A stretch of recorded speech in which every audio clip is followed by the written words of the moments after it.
Clap. Je m'appelle Vic Jobé, j'ai 33 ans. J'ai fait mes études à Liège, à Saint-Luc. Ma grand-mère peignait, ma mère aussi a fait les mêmes études. Du coup, oui, je reproduisais un petit peu. J'avais des amis qui peignaient, qui dessinaient, donc moi c'était un peu mon passe-temps de reproduire les choses pour un peu m'entraîner à refaire les formes. Parce que pour certaines personnes c'est inné, il y en a un qui arrive directement. Moi c'était pas trop le cas, donc il fallait que je m'entraîne. Et ensuite j'ai fait surtout mon Erasmus en Italie, à Turin. Turin, ça a été vraiment le déclic pour moi. J'ai vraiment été dans une ambiance, un environnement artistique à 100%. Donc, c'est-à-dire que tout le monde en fait était mélangé. Les peintres, les sculpteurs, les architectes.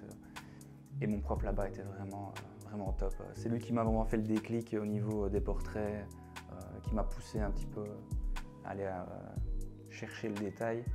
Et j'ai aussi découvert la sculpture là-bas, la sculpture de marbre. Et notamment mon prof c'était Fabio Viale qui est connu dans le monde entier. Et lui m'a vraiment il m'a impressionné. Donc c'était le type, il n'est pas là pour blaguer. C'est en fait la grâce et la finesse du côté classique, traditionnel qu'il arrive à gérer comme jamais. Et c'est de là en fait, que ça a un peu démarré au final. À Saint-Luc, on avait du coup, tout le monde faisait un petit peu des mini-graffitis, on va dire, et du coup, ça a un peu resté. J'ai toujours bien aimé cet esprit-là, street art, et puis travailler à la bombe aussi, c'est ça que j'aime bien, c'est mélanger un peu les médiums, donc la bombe, l'huile, la pastel. C'est un peu mon clair-obscur à moi, donc c'est de mélanger les couleurs, le néon, et justement les portraits, le côté baroque. Du Caravage, et voilà, c'est de recréer mon clair-obscur à moi en fait. Pour moi ça reste, je suis entre la frontière de la peinture, sculpture et le design, je suis entre les deux en fait.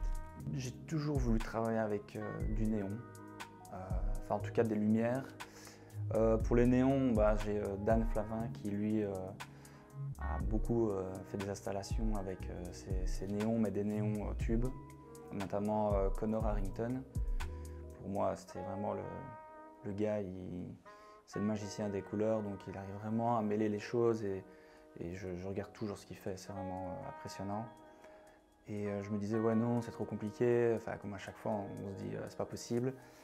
Et en fait, quand j'ai eu mes premiers néons, j'étais tout fou et j'ai testé avec plein de toiles, j'ai dit en fait on peut faire plein de choses avec et le contraste est énorme. D'abord je fais mes toiles, toujours, mes fonds, mes portraits, et puis je viens avec mes néons. Donc en fait, je viens terminer avec les néons pour voir. Je sais déjà les couleurs que je vais mettre, mais je ne sais pas exactement où. Donc c'est là que je procède et que je vois un petit peu dans quel sens ça va se passer. Je fais ça sur du bois, parce que sur toile, ça se déchire. Donc du coup, il y a un fond, il faut que ça reste discret. J'aime bien quand c'est propre, donc je ne veux pas mettre des fils dans tous les sens. Et de là, il faut faire vraiment une box et puis faire passer les néons derrière, discrètement. Les sculptures, c'était un peu plus compliqué. Là, il y a vraiment beaucoup de travail dans le sens où le moule, d'abord, qui est fait par un professionnel. Et de là, ensuite, moi, je travaille avec de la gespmonite. Donc, c'est un procédé chimique à base d'eau qui va rendre la sculpture aussi dure que du béton. Et donc tout ça déjà, il y a la préparation, poncer pour que le chien soit vraiment lisse. Et à partir de là, je commence à réfléchir pour faire tenir le chien tout seul sur un pied en acier. Je passe des miroirs, puis je passe les néons, encore une fois cacher tout ce qu'il y a à cacher.